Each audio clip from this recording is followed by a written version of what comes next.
या कुन्देन्दुतुषारहारधवला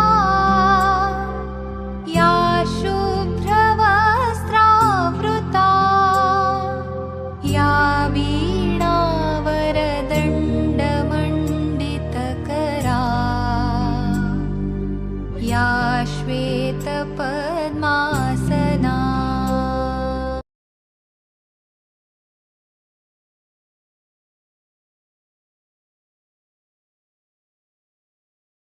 नमस्कार। धोरण 6 से 8 आज हम हिंदी में 15 अगस्त स्वतंत्रता दिवस उसके विषय में निबंध पढ़ेंगे। 15 अगस्त भारत की आज़ादी का दिन है। यह हमारा राष्ट्रीय त्यौहार है। राष्ट्रीय धार्मिक ऐसे अलग अलग त्यौहार आते हैं। धार्मिक यानी कि दिवाली, होली, ये सब हमारे धार्मिक त्यौहार है। राष्ट्रीय त्यौहार यानी कि 2 अक्टूबर, 15 अगस्त, 26 जनवरी, तो ये सब हमारे राष्ट्रीय त्यौहार मनाए जाते हैं। आज़ादी के पहले भारत पर अंग्रेजों का शासन था। आप सबको पता है, आप 7वीं कक्षा में आ गए हैं, तो ये बात आप अच्छी तरह से समझ सकते हो।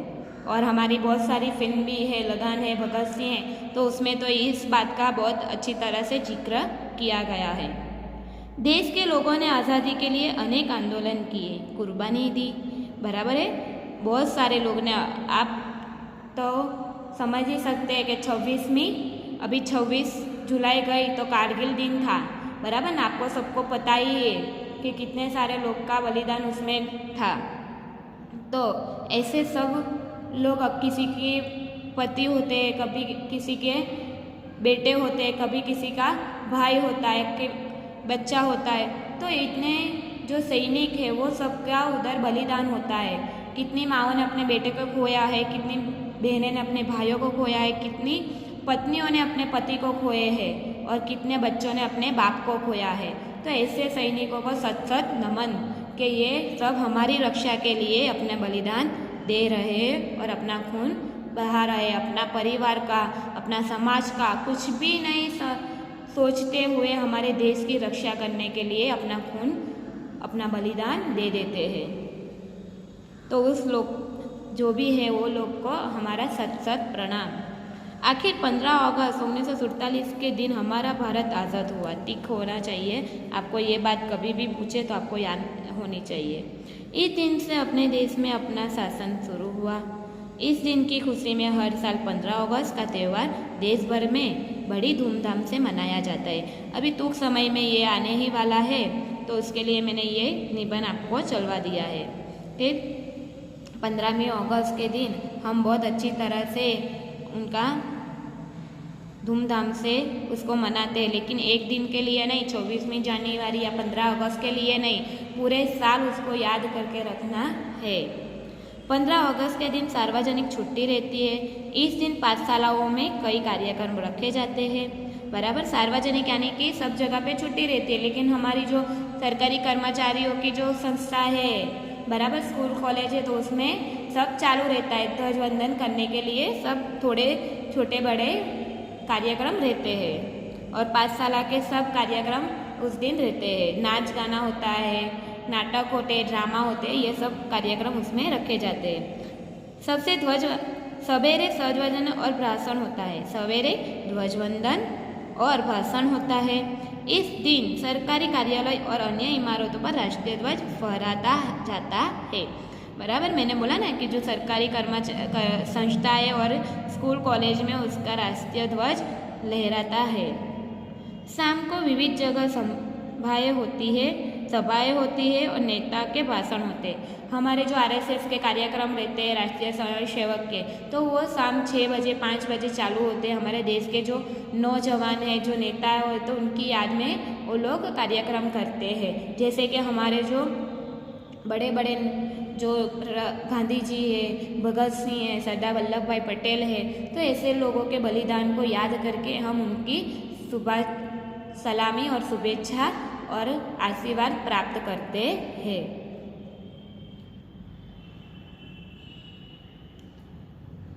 इस जगह सांस्कृतिक और मनोरंजन कार्यक्रम होते हैं।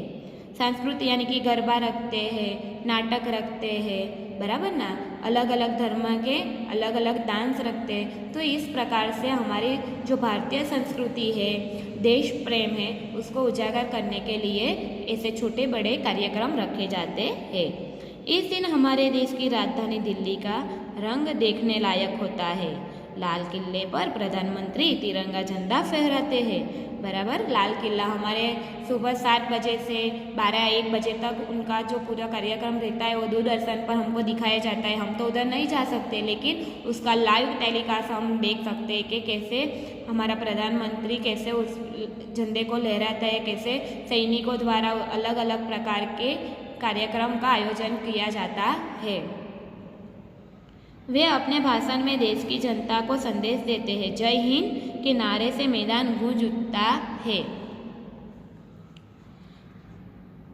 यह स्वतंत्रता दिवस हमें बहुत उत्साहपूर्वक मनाना चाहिए, बराबर। एक ही दिन नहीं कि 15 अगस्त या 26 जनवरी के लिए ही आप ये जो कार्यक्रम है वो मनाए, ऐसा नहीं। हमारा पूरा जीवन ही हमारा राष्ट्र के लिए, देश के लिए समर्पित होना चाहिए।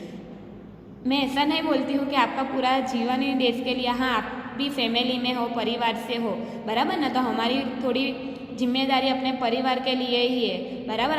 हमारे माँ बाप, हमारे भाई बहन, बराबर है ना, लेकिन उसके साथ साथ हमारा समाज है, हमारा राष्ट्र है, हमारी भारत भूमि है, तो धरती भूमि है, तो उसकी रक्षा करना भी हमारा कर्तव्य है। हमको जो जीवन मिला है इस दुनिया में, तो हमको ऐसा कुछ करके जाना है कि हम मर जाए, उसके बाद भी लोग हमको याद करें, हमारी जो यादें हैं हमारे जरिए हम मरते हुए भी हम जिंदा रह सके, ऐसे कुछ करके जाना है। बच्चों, आप 7वीं कक्षा के बच्चे हो तो आपको तो ये बात बहुत अच्छी तरह समझ में आना चाहिए। मेरा जीवन सिर्फ मेरे लिए नहीं, लेकिन दूसरों के लिए काम आए, ऐसी भावना हमारे जीवन में होनी चाहिए। मैं आपको ये क्यों बता रही हूँ, क्योंकि हम हमारे देश के लिए कुछ कर सके। जो सैनिकों, जो लोग अपने नहीं लेकिन हमारा विचार करते हैं, तो हमको भी ऐसा ही कुछ करना चाहिए कि हमारा नहीं लेकिन हम सबका विचार करके ये देश को आगे बढ़ाना है। तो आप 7वीं कक्षा में हैं तो आप 10वीं कक्षा में पास हो गए तो आप आर्मी में जाओगे, पुलिस में जाओगे, कोई भी आपका जो लाइन है, आपको जो पसंद है, आपको जो बनना है, तो जो भी लाइन में जाओ तो पूरी पवित्रता से, श्रद्धा से जाओ कि आप जो भी कार्य करोगे, जैसे कि डॉक्टर बनोगे, शिक्षक बनोगे, पुलिस बनोगे, आर्मी बनोगे, जो भी बनना चाहते हो तो पूरी ईमानदारी से, सच्चाई से करना है। क्योंकि जो भी आप बनोगे, डॉक्टर बनोगे, शिक्षक बनोगे या इंजीनियर बनोगे, आप देश की रक्षा तो कभी किसी भी तरह करोगे। डॉक्टर बनोगे तो लोगों को ठीक करोगे, तो वो भी देश की सेवा हुई, बराबर है। बॉर्डर पे जाओगे, सैनिक बनोगे तो वो भी आपकी देश की सेवा हुई। आप शिक्षक बनोगे तो शिक्षक भी क्या करते हैं, जो नव पीढ़ी को निर्माण करता है, आगे के लिए भविष्य तैयार करता है, तो वो भी देश के लिए तैयार होते हैं। इंजीनियर बनोगे तो कुछ नई टेक्नोलॉजी का आप कुछ निर्माण करोगे, तो इस प्रकार से भी आप देश की सेवा कर सकते हो। ऐसा जरूरी नहीं है कि सैनिक होके आप सरहद पे जाओ और जो सामने वाले दुश्मन है उसको मार गिराओ, ऐसी ही सेवा देश के लिए करते हैं, वैसा नहीं। आप जो भी लाइन में जाओ उसमें आप सेवा कर सकते हो पूरी सच्चाई से, पूरी ईमानदारी से। तो आप अभी 7वीं कक्षा में, तो आप अभी से अपना ध्येय बनाइए कि आप क्या बनना चाहते हो, क्या करना चाहते हो, फिर आप उस लक्ष्य पे आगे बढ़ सकते हो और आपकी देश अपना परिवार का, अपना समाज का और अपने देश का नाम रोशन कर सकते हो। तो आज का जो हमारा पाठ था, आपका जो आज का ऐसे था 15वीं अगस्त, तो आपको ये एक बार लिखना है, निबंध की नोट में लिखना है। बहुत अच्छे अक्षर से लिखो, कोई जल्दी नहीं है कि आप अभी के अभी लिख दो। आप 2-3 दिन लगाओगे तो अभी चलेगा, लेकिन अच्छे अक्षर से पैराग्राफ जो है वो गिरा के अच्छे अक्षर से लिखना है। 2-3 दिन लगेगा, एक दिन में एक पैराग्राफ लिखोगे तो अभी मुझे चलेगा, लेकिन अच्छे अक्षर से लिखना है। आपकी जो निबंध की नोट है, निबंध की नोट पे खाकी कवर या न्यूज़पेपर का आप कवर चढ़ाओगे तो भी चलेगा, लेकिन जो निबंध की नोट है वो अच्छी तरह से बनानी है कि कोई भी देखे तो वो अच्छी लगे, बराबर है। तो इस प्रकार से आपका जो निबंध है 15वीं अगस्त, ये इधर समाप्त होता है। अस्तु।